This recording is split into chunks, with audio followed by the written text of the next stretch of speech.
liberando su potencial.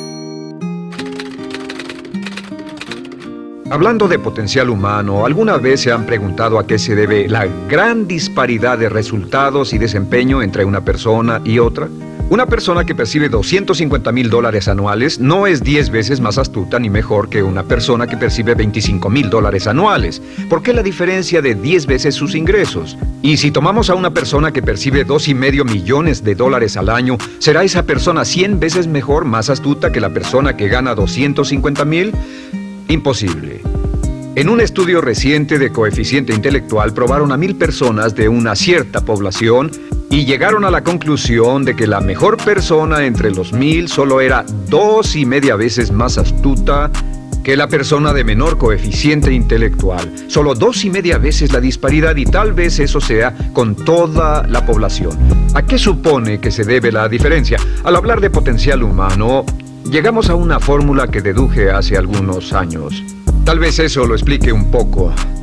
La fórmula comienza con lo que llamamos AI, o sea, atributos innatos, las cualidades, la inteligencia, la habilidad, el temperamento, cosas con las que se nace que no pueden cambiarse mucho. Además de los atributos adquiridos. Estos atributos son muy importantes, son su educación, su capacitación, sus capacidades, su experiencia, conocimiento, sabiduría, etc., multiplicado por A, que es su actitud, es igual al potencial humano individual o al desempeño humano individual o resultados individuales humanos. Ahora, de estos tres, los atributos innatos se traen desde el nacimiento. Los adquiridos pueden cambiarse, pero se necesita cierto tiempo para ello, aunque a veces cambiamos muy rápidamente. Cierta información valiosa puede cambiar dramáticamente su eficacia, pero las actitudes pueden aumentarse o disminuirse dramáticamente en segundos. Cada vez que mejoramos nuestra actitud, multiplicamos todas nuestras capacidades. Una actitud ha sido llamada acertadamente el lenguaje más importante del ser humano, la palabra más importante del idioma en el humano. Todo lo que hacemos en la vida, según un estudio en Harvard entre estudiantes ejecutivos, será en un 85% de actitudes. Un 85% de su éxito estará determinado por su actitud. Eso significa que está determinado por cuán positivo o cuánta actitud mental positiva se tenga. Las personas con actitudes mentales positivas tienden a avanzar más rápidamente, se mueven hacia la cima en organizaciones valiosas, ganan más dinero, sacan más satisfacción de la vida. Una actitud mental positiva no significa que baile por las calles y arroje flores. Solo significa que tome una actitud constructiva en general o se aproxime hacia su trabajo, su vida, sus problemas, relaciones, etc. Según el informe Cox de las empresas americanas, según la revista Success, un 85% o más de todo lo que se logra se debe a la actitud. Y la pregunta es, ¿de dónde vienen las actitudes? Las actitudes vienen de las expectativas. Muy simple, ya hablamos de eso. Y una forma muy poderosa de mejorar su actitud instantáneamente es decir, aunque no lo crea, pienso que algo maravilloso va a ocurrirme hoy. Como dijimos antes, nuestras expectativas sobre los desenlaces determinan nuestra actitud. Si espera que las cosas salgan bien, tendrá una actitud positiva. Si espera que salgan mal, tendrá una actitud negativa. Y lo maravilloso es que podemos fabricar nuestras expectativas. Podemos esperar lo que deseamos. Podemos esperar cosas buenas, cosas malas, y no nos decepcionaremos. ¿De dónde surgen nuestras expectativas? Nuestras expectativas surgen de nuestras creencias y de nuestros valores. Son el centro de los factores motivacionales de nuestra personalidad, nuestras creencias, y esto nos conduce a un entendimiento del potencial humano. Significa básicamente que nuestra actitud es una expresión externa de lo que está ocurriendo internamente, y esto es consistente con las leyes mentales. Con respecto a las creencias, cada uno de nosotros tiene muchas creencias en el fondo que los psicólogos llaman los conceptos propios.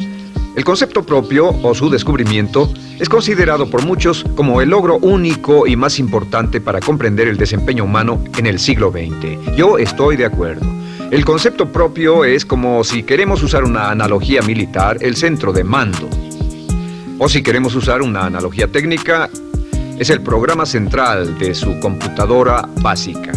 Es un grupo de creencias, valores, actitudes, sentimientos, ideas, etc., almacenadas en el fondo de nosotros y son el resultado de casi todas las experiencias que hemos tenido en la vida.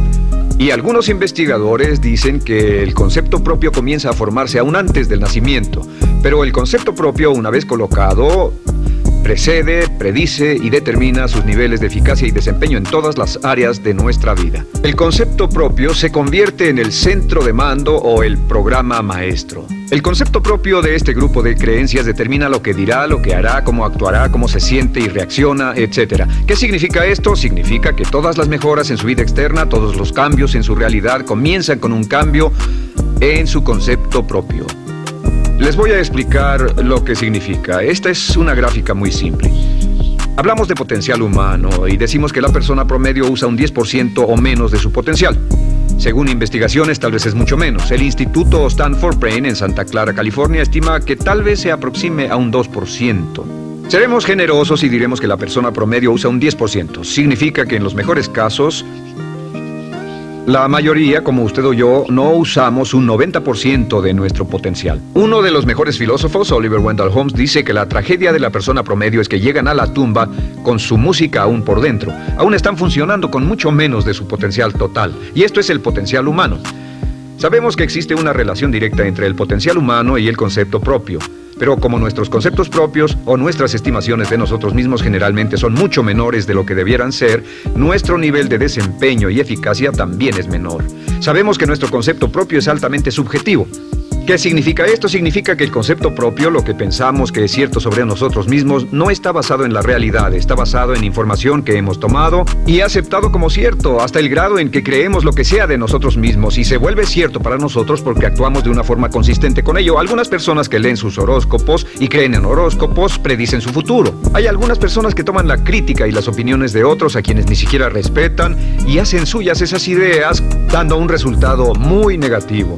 Lo que piense, lo que acepte como cierto, se vuelve cierto para usted. También sabemos que como adultos tenemos una variedad de conceptos propios. Tenemos un concepto propio de cómo vestirnos, cuánto pesamos, lo que comemos, lo bien que podemos hablar en público, qué tipo de padres somos, qué tipo de hijos somos con nuestros padres, qué tipo de esposo o esposa somos, qué tipo de amante, de conductor. Lo interesante de manejar es que todos los hombres tienen un concepto muy positivo con respecto a esto.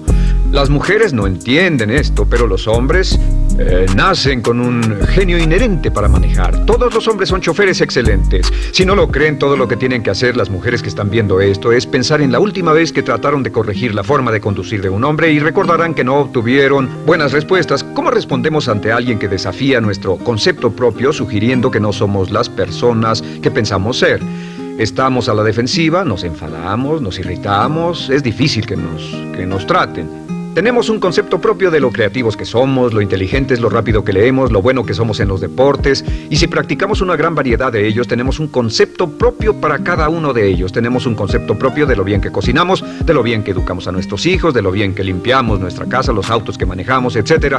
Y también de lo que valemos por lo que ganamos. Es muy interesante saber que nunca ganamos más del 10% de nuestro concepto propio en ingresos. Nuestro concepto propio determina nuestro nivel de ingresos. Este nivel de concepto propio se llama zona de confort. Y aunque queramos más dinero, veremos que la tendencia humana natural de todas las actitudes es luchar por lograr entrar a la zona de confort y luego quedarnos ahí. Si ganamos un 10% por encima de nuestro concepto propio de ingresos, tendremos una necesidad imperante de deshacernos de ese dinero. Lo donaremos, lo gastaremos en forma extravagante y hasta lo perderemos si recibimos demasiado.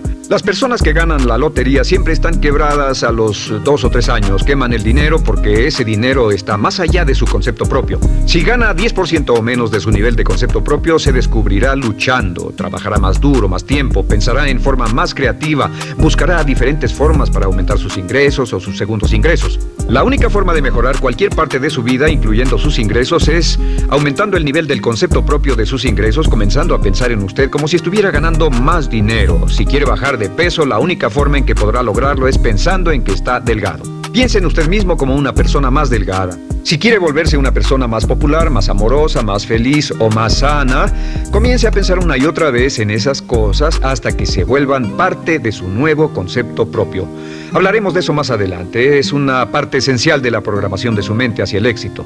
Su concepto propio global está determinado por el promedio de sus conceptos propios en las áreas que considere importantes.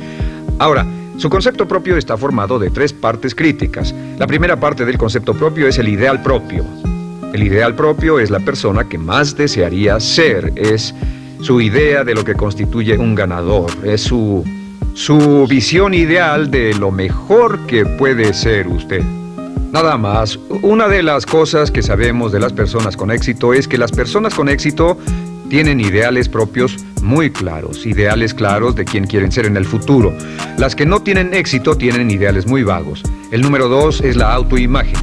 La autoimagen es como un retrato de cómo se ve a sí mismo y lo que piensa de sí mismo. La autoimagen es el espejo interno, es como se percibe a sí mismo ahora en su desempeño actual, en forma cotidiana. La tercera parte es su autoestima. Su autoestima es cómo se siente consigo mismo. Cómo se siente consigo mismo es la fuerza motriz, el motor, la fuerza poderosa dentro de su subconsciente. Es la fuerza de energía dentro de su concepto propio y determina casi todo lo que le pasa. La mejor definición de autoestima es cuánto se agrada a sí mismo. Cuánto se agrada a sí mismo como esposo, cuánto se agrada a sí mismo como empleado, cuánto se agrada a sí mismo como jefe, como inversionista, como orador profesional, como atleta, etc. Según se agrade a sí mismo, su nivel de autoestima, su sentimiento emocional global respecto a cualquier área de su vida determina su desempeño y su eficacia en dicha área. Lo sorprendente es que se convierte en lo que piensa, su concepto propio es maleable, su autoestima puede formarse repitiendo una y otra vez: me agrada mi persona, me agrada mi persona, me agrada mi persona. Me agrada mi persona, me agrada mi persona, me agrada mi persona. Entre más se repita me agrada mi persona, me agrada mi persona, entre más lo repita una y otra vez, más crecerá su autoestima, y entre más crezca su autoestima, más crecerá su concepto propio global. Cuando crezca su concepto propio global, su desempeño será mejor en todo lo demás que emprenda.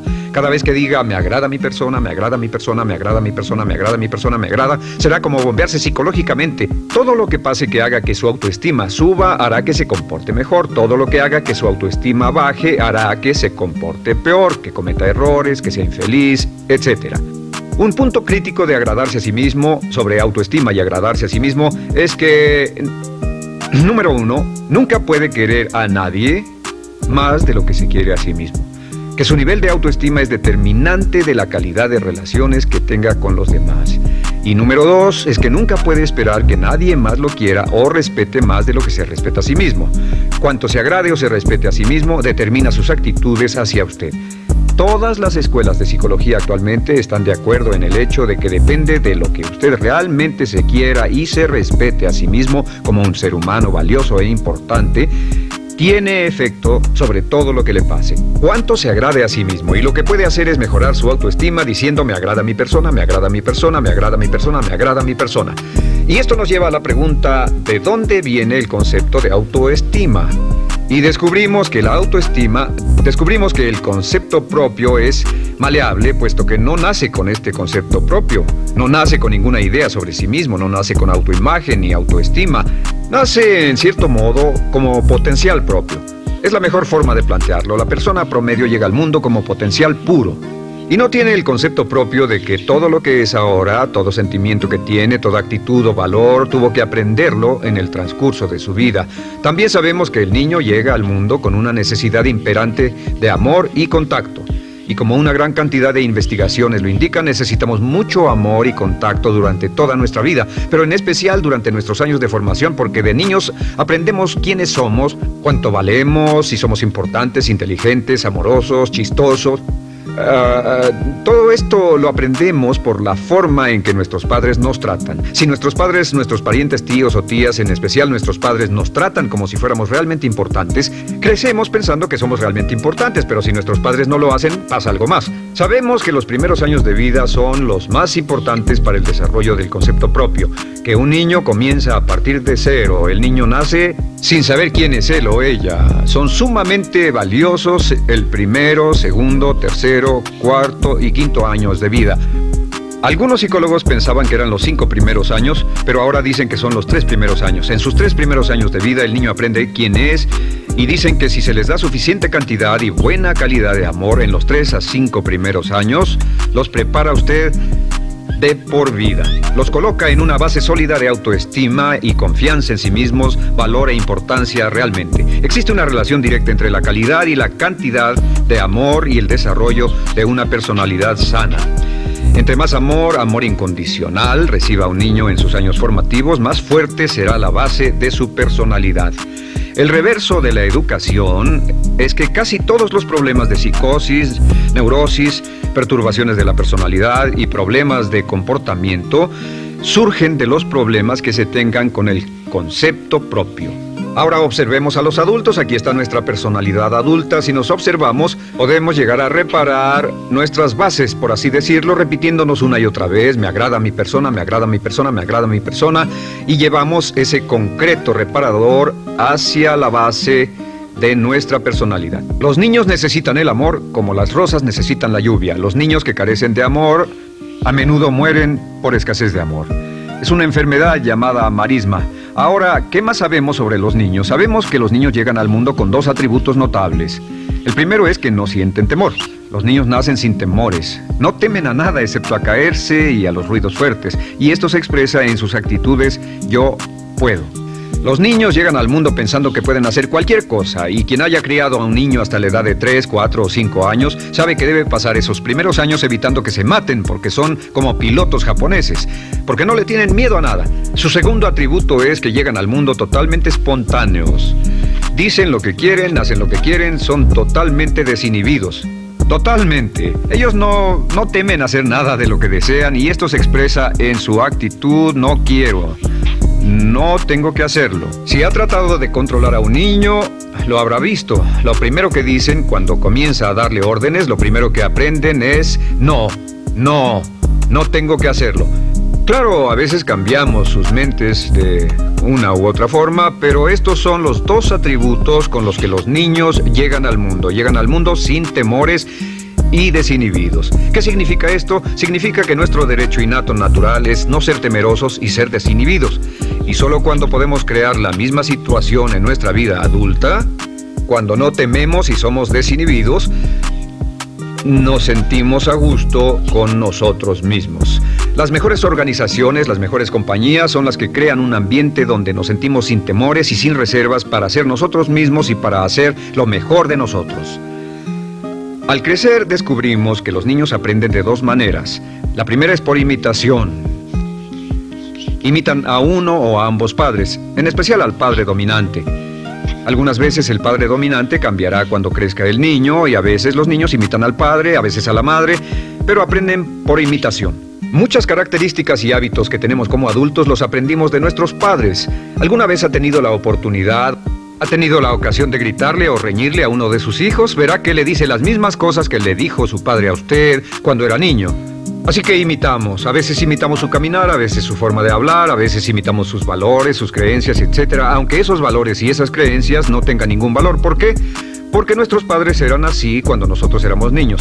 La segunda forma en que aprendemos es pasando de la incomodidad, lo que no se siente bien, hacia la comodidad. Freud llamó a esto el principio del placer.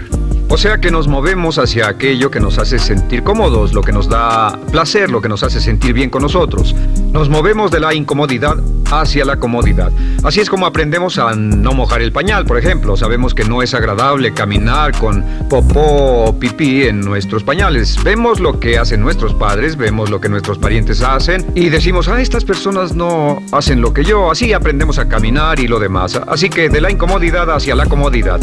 Durante toda nuestra vida, por cierto, así es como aprendemos. Imitamos leyendo lo que otras personas hacen, estudiando libros y en el trabajo, imitamos cuando vamos a la escuela y hacemos lo que nos da resultados positivos, lo que nos da refuerzos positivos, y hacemos cada vez menos las cosas que nos causan incomodidad o dolor. Ahora, muy temprano en la vida, como equivocación o como resultado de una equivocación que los padres cometen en la crianza, los niños comienzan a aprender hábitos y patrones negativos. Los patrones y hábitos negativos tienen sus raíces principalmente en la crítica destructiva. La crítica destructiva comienza muy temprano en la vida, a veces en los primeros meses. Y la crítica destructiva la usan los padres para dirigir y controlar a sus hijos. Desafortunadamente, tiene un efecto muy peligroso y dañino sobre nosotros, ya que la crítica destructiva tiende a minar la integridad de la personalidad del niño. Muchos de nosotros, incluyéndome a mí y a muchos de ustedes, nos hemos visto minados y heridos por la crítica destructiva más que todas las guerras en la historia. Ahora, como resultado de la crítica destructiva, comenzamos a desarrollar hábitos y patrones negativos. Los patrones de hábitos negativos son respuestas condicionadas hacia los estímulos. Los patrones de hábitos negativos se desarrollan en los inicios de la vida. Se desarrollan como resultado de una repetición del temor y el dolor una y otra vez. Se desarrollan como resultado de la crítica destructiva, el castigo físico, etc. En los inicios de la vida comenzamos a desarrollar dos manifestaciones que nos persiguen durante toda nuestra vida y más que ninguna otra cosa inhiben nuestro potencial. La primera es la llamada patrón de hábito negativo inhibido. El patrón de hábito negativo inhibido se aprende cuando al niño le dicen una y otra vez no. Aléjate de ahí, no toques eso, y se le castiga. Cuando el niño intenta algo nuevo, o se involucra con algo, o huele algo, o derrama algo, o rompe algo accidentalmente, el padre estalla y se enfada mucho. Como ven, el niño está impulsado por la curiosidad insaciable de explorar su mundo. Y lo que pasa es que cuando lo explora o se interesa y echa a perder algo, si el padre reacciona golpeando al niño, el niño comienza a pensar cada vez que intento algo nuevo, cada vez que intento algo diferente, cada vez que voy más allá de mis límites, cada vez que me salgo de mi zona de comodidad, cada vez que no juego sanamente, me golpean, me castigan, me lastiman, me envían a mi alcoba y me siento mal. Y muy pronto el niño desarrolla el sentimiento de no puedo, no puedo. No puedo. Cada vez que trato algo diferente, me castigan. No puedo, no puedo, no puedo. Es como la respuesta de Pavlov. Pavlov sonaba la campana y le daba de comer a un perro, y el perro salivaba, y Pavlov alimentaba al perro. Mientras sonaba la campana, el perro salivaba y siguió haciendo eso, y después Pavlov solo sonaba la campana y el perro salivaba. Lo que pasa en la vida adulta es que esto crea lo que llamamos temor al fracaso. El temor al fracaso es una respuesta condicionada a un proceso de crítica destructiva que ocurre en los primeros 5 o 6 años de la vida. El temor al fracaso automáticamente nos activa, nos sentimos ansiosos, tensos, intranquilos, sentimos presiones y estrés en nuestro plexo solar, sentimos ganas de retirarnos del evento, y el temor al fracaso es la razón principal por los fracasos en la vida adulta. Es la razón principal por la que evitamos cumplir plenamente nuestro potencial. De hecho, todos los patrones de hábitos negativos se experimentan en el cuerpo físico.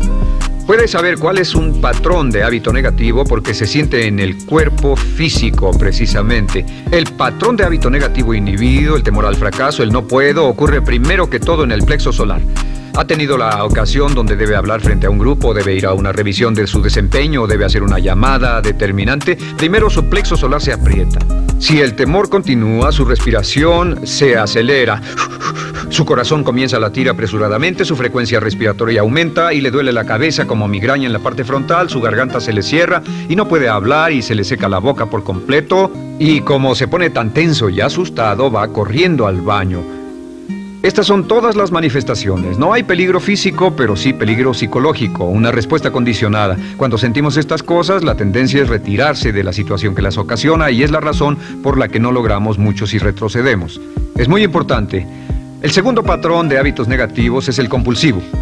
El patrón de hábito negativo compulsivo se aprende cuando a los niños se les dice una y otra vez, más vale que lo hagas. Si no lo haces, tendrás problemas o me las pagarás. A los niños se les convierte en recipientes del amor condicionado. Los padres no intentan hacer esto, pero lo que hacen es sugerirle al niño, no te amo, por lo tanto no estás a salvo, a menos y hasta que hagas lo que yo quiero. El niño crece sintiendo, tengo que hacer lo que quiera mi mamá. Debo complacerla, debo complacer a papá, debo complacer a los demás, debo complacer a mis parientes y a veces debo complacer a mis semejantes, debo complacer a mis maestros, debo complacer a todo el mundo y crecen con esto, debo.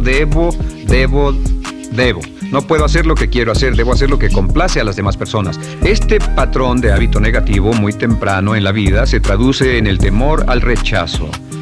El temor al rechazo lo experimentan los hombres como adultos como un comportamiento tipo A. Hablaremos del comportamiento tipo A posteriormente. El comportamiento tipo A es una necesidad compulsiva o excesivamente compulsiva de complacer de algún modo a alguien sin normas de comportamiento, prácticamente sin pensarlo. El temor al rechazo nos impulsa, nos hace muy sensibles a las necesidades de los demás. Hacemos cosas que otras personas quieren, no hacemos lo que nosotros queremos. Siempre estamos tratando de complacer a los demás, tenemos preocupaciones o nos importan las opiniones, sentimientos y actitudes de otros hasta el punto donde ocultamos nuestras necesidades. El temor al rechazo se siente en la columna del cuerpo. Se divide el cuerpo a la mitad y se siente hacia abajo en la mitad posterior del cuerpo. El primer lugar donde comienza a sentirse el temor al rechazo es generalmente en los hombros y el cuello. Nos sentimos entumidos, duros, tensos. Cuando tenemos mucho que hacer sentiremos un estrés tremendo en la columna. Los músculos se estiran en la parte posterior.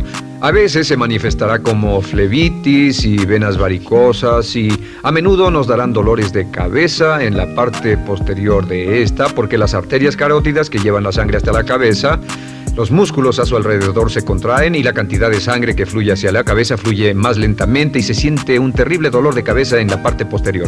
Estos dos temores, los patrones de hábitos negativos compulsivos, el compulsivo y el inhibitorio, son resultado de la crítica destructiva, el gran destructor de la personalidad que nos persigue durante toda la vida. Y lo maravilloso de todo esto es que como son patrones de hábitos aprendidos, podemos olvidarlos. Podemos acabar con el temor al fracaso que nos detiene. Podemos acabar con el temor al rechazo que hace que hagamos cosas que complacen a los demás en vez de complacernos a nosotros, trabajando con nuestra propia autoestima. Porque existe una relación inversa entre la autoestima y el patrón de hábitos negativos. Porque entre más se agrade a sí mismo, menos teme al fracaso. Entre más se agrade a sí mismo, menos teme al rechazo. Entre más se agrade a sí mismo, menos temerá a cualquier cosa. Y si sigue repitiendo, me agrada mi persona, me agrada mi persona, me agrada mi persona una y otra vez, si sigue diciendo esto, con el tiempo su autoestima sube más y más y más y más y sus temores desde luego bajan. Cuando su autoestima sube, sus temores van en dirección opuesta. Ahora, ¿cómo enfrentar la crítica destructiva si debe criticar a otras personas? Pues eso es muy simple. Muchos padres nos han preguntado eso. ¿Cómo se controla a los niños? Una de las claves para controlar a los niños es dirigirlos para que hagan algo constructivo en lugar de hacer algo destructivo. Otra cosa que debe recordarse es que lo que quiere hacer es que quiere dar una crítica informativa, crítica constructiva, lo que significa que se les dice a los niños lo que pueden hacer o a los adultos lo que pueden hacer mejor. Todo el propósito de dar retroalimentación de cualquier tipo es mejorar el desempeño. Si es padre o si es jefe o si es una persona en una relación, si una persona está haciendo algo malo o inadecuado, todo el propósito de darles cualquier tipo de retroalimentación es para que puedan hacerlo mejor. Sin embargo, existe una relación directa entre la autoestima y la crítica destructiva. Cada vez que se critica a una persona, su autoestima baja. Y cada vez que su autoestima baja, su habilidad para desempeñarse baja. Si critica a una persona en forma destructiva demasiado tiempo, llegará a un punto donde no intentarán nada. Se convierte en lo que llamamos hipersensible. Un adulto hipersensible es aquel que no puede aceptar críticas de nadie. Un adulto hipersensible es una persona que está muy tensa, ansiosa, si siquiera sugiere que no está haciendo lo correcto. Si trata con un adulto hipersensible, la clave es sentarlo y recordar 4 cosas. Número 1, comenzar con alabanzas. Número 2, proteja la autoestima de la persona a toda costa. Número 3, discuta el desempeño y no a la persona. Hable del comportamiento más que de la persona. Y número 4 es enfocarse hacia el futuro en vez de en el pasado. Enfóquese hacia lo que va a hacerse en forma diferente en el futuro en vez de lo que pasó en el pasado. ¿Por qué? Una razón muy simple, porque una persona no puede controlar el pasado. Al no poder controlar el pasado, cualquier crítica de lo que han hecho en el pasado les da un estrés tremendo y frustración. Así que en resumen, la clave del éxito en la vida es una actitud mental positiva. Una actitud mental positiva se basa en expectativas de éxito, de una serie de expectativas positivas. Esa serie de expectativas positivas se basa en sus creencias y en su concepto de sí mismo. El centro de su concepto propio que determina su eficacia en la vida es su autoestima, y su autoestima se mide por cuanto se valore a sí mismo. Las dos cosas que nos frenan más que nada son el temor al fracaso y el temor al rechazo.